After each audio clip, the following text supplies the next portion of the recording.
Hi, I'm Mark Moneypenny, and I've been teaching in for 21 years in USD 475, located in Geary County, Kansas. I am currently teaching elementary physical education on Fort Riley. I have taught now for 17 years at the elementary level, and I had taught for 4 years at the high school level. I've also coached for 20 years in basketball, ranging from elementary, middle, and high school. I also coached track for 6 years. Some things that I see important, big factors in schools are parents and communication. Keeping parents up to date is a crucial part of in everything we do at school. Uh, the way it used to be is you used to send paper notes home. Paper notes are now a thing of the past. With one of my children, who's now a fifth grader, they have so many things just shoved in their binder on a day-to-day basis. If anything's really important, she'll just bring it home to us and not even in her binder. Most of the stuff doesn't even make it home. And whenever she's asked to clean out her backpack, so much stuff is just coming out of it. My oldest son, he's at the middle school, and they do a really good job of communicating with us via email and all these other ways of communicating and with electronics, and they are very good in keeping us up to date. We had never have a problem communicating with them. I'd really like our school to maybe go more of a factor of that. Another big factor is local businesses. Uh, when I was the head basketball coach at the high school, we were active members in the community, and when we would be volunteering with all the local businesses and in the community, and whenever they needed our support, we were there to support them. And that actually in turn helped us out a lot, because whenever we would need their support, they were able to donate either money or food or whatever we might need to help us out for our cause. Our school does business with a lot of the local vendors, uh, and whenever we are in need of something, we will go to them. And if we're needing them to maybe come help us out a little bit, they are more than willing to come maybe present at our school, or they be able to donate stuff to us. And getting parents involved in our school is actually something that our school currently is struggling with. Our parents right now are not really getting all that involved. When I started teaching 21 years ago, for example, I had a 10-year period when I was planning field days, and I would usually have 30 to 40 parents volunteer, and that was like just a whole bunch of parents, and just trying to keep them all organized was just a task and just that. And now I left for the high school, and now I came back, and I've been back for the past 7 years at the same school actually. And now when I'm doing field day, I'm actually lucky to get 10 parents to a volunteer, and that has really changed. Uh, Parents just don't really want to seem to invest their time at the school, and we have a lot of stay-at-home parents, but they are not really wanting to really be involved. And I've actually now, at being at the school, have been had three different principals. One principal had for a long time, and things were really going well. He was very involved in the community and very actively seeking parents, and parents were very hands-on in the school.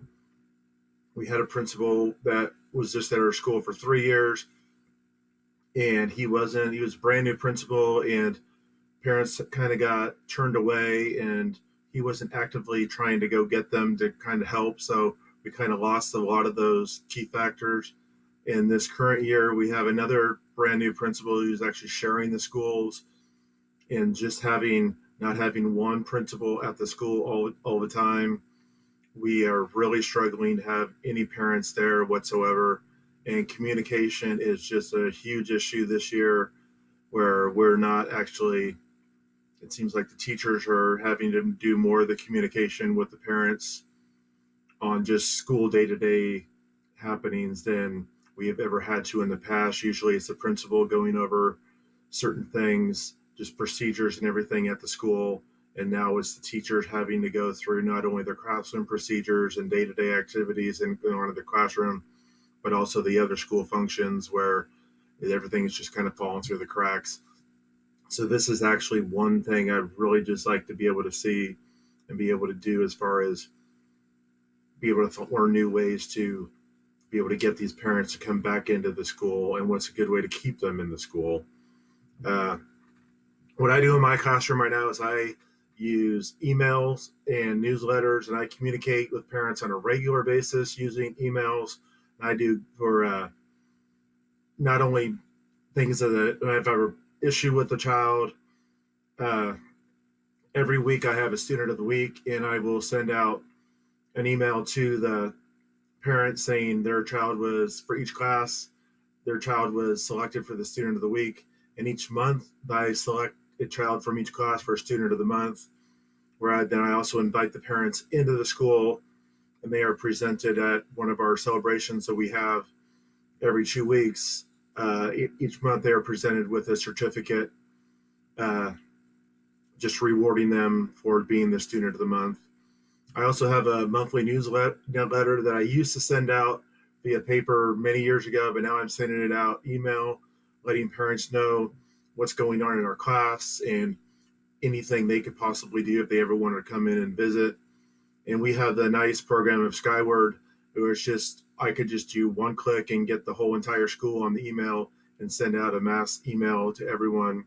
And all the parents are actually required to have their active email account in there. So it's really nice. And we actually do keep parents up to date as far as classrooms go. Social media is a very good way we are keeping our families up to date. This is the way our school is really trying to take a more proactive approach. I am currently taking pictures in my classroom and for school events, and this kind of lets parents let them know what's going on in the school, what's going on in my classroom. And whenever we have programs in the school and a lot of programs in the district, we are streaming on Facebook Live, and that allows us to bring extended family members into the school. Actually a live exposure in there, and they're actually able to see what's going on. My son had a band performance over at the middle school right before break, and we had a whole bunch of family watching their band performance on Facebook Live. And even though they couldn't travel the distance, they were able to sit down and watch and really enjoy the experience. And we actually have a special society on Fort Riley. Our school right now has, I would say, about 3/4 to even more percent of the entire school population is having at least one parent deployed overseas. So we have a lot of parents trying to stay up to date as much as they can on Facebook, watching out for their child to see what they're going on in the classroom, and if they're actually having any of the Facebook Live type things, they can actually see their performance. And this is just a good way to actually keep them communicating on a daily basis as far as that goes. And one of the bad things about social media is some of our school district actually thinks everyone is on social media, and we kind of have to realize that everyone is really not on social media. So we do actually need to go out and promote things in a different manner other than just email and like Facebook or Twitter, because not everyone out there has accessibility to this.